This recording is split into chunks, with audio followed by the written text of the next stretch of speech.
when this bill landed in the House, Mr. Speaker, and it was tabled for the first reading, Mr. Speaker, and I took a copy of it. Mr. Speaker, I said this bill, I'm sure, was not made on earth. It must have been made somewhere else, Mr. Speaker. Because no human being can sit somewhere and craft that kind of bill, Mr. Speaker, for people who live on this earth, Mr. Speaker. Why do I say, Mr. Speaker, so? Mr. Speaker, the bill was attacking a human being from all sides, from his stomach, from his head, from his legs. You cannot move, you cannot eat, you cannot sleep, you cannot travel. That's what the bill was doing, Mr. Speaker. Mr. Speaker, I was asking myself again a question.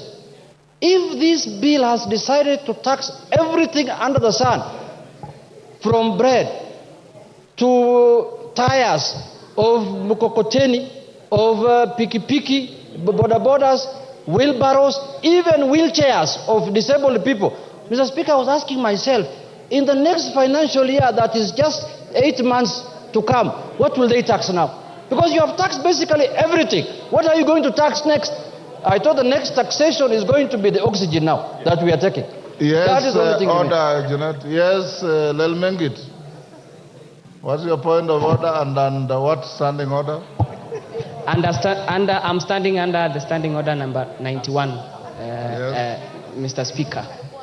I want Honorable Junet to substantiate that we are only levies on imported assembled motorcycles, not locally manufactured, so that the Kenyans out there can know, can know the truth, Mr. Speaker. Thank you.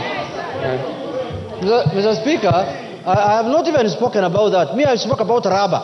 I did not talk about assembled, disabled, and non-assembled. I have not talked about that. You must be in a different house than me. You must be in Wasingishu County Assembly or something, Mr. Speaker.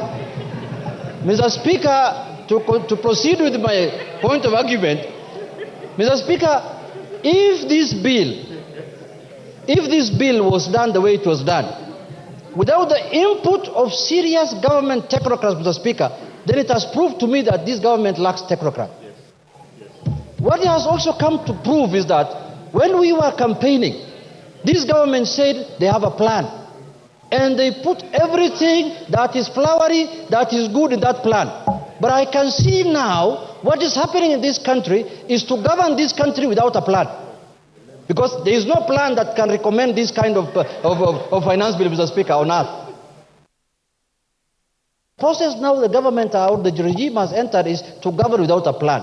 And I think the people who have been entrusted to develop these bills, to bring it here, those people really want to bring down this government. And it is coming down slowly. I mean too fast. Mr. Speaker, you cannot, I want to tell my colleagues and members of parliament here, where the rubber meets the road is this house.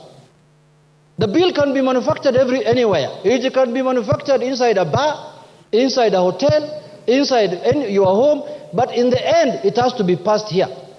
And that is why they say there is no taxation without representation. Now, it is us, members of parliament, who will be held responsible for taxing Kenyans, not the authors of the bill. Those people, they will be found nowhere. The people whose the question will be put to them, as many of that opinion say aye, as many of that opinion say nay, it is us. Today we have an opportunity to stand with the people of Kenya, to defend the people who elected us. Today, against harsh taxation, against imposing taxation that is going to make them, Mr. Speaker, you are taxing bread, the stomach of someone. You are taxing rubber, the mobility of someone. You are taxing money transfer and money services. People cannot afford anything to buy because the money will be expensive. What else has remained other than death now? Somebody just has to die now. Nothing else has remained. But Mr. Speaker, I want to say this. Taxation must be, we know the general principles of taxation, Mr. Speaker. The general principles of taxation are known. Myself, I've interacted with a finance bill now, Mr. Speaker. The tax must be equitable, must be simple, must be efficient. Now we are, before last financial year and the other year, we were discussing, for example, I-tax. Now today we are coming with e-teams.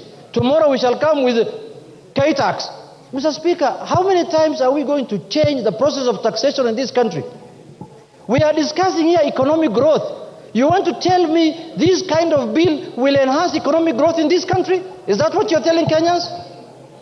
Mr. Speaker, let me say this. Yes, Honorable Junet, there's a point of order from Kamket.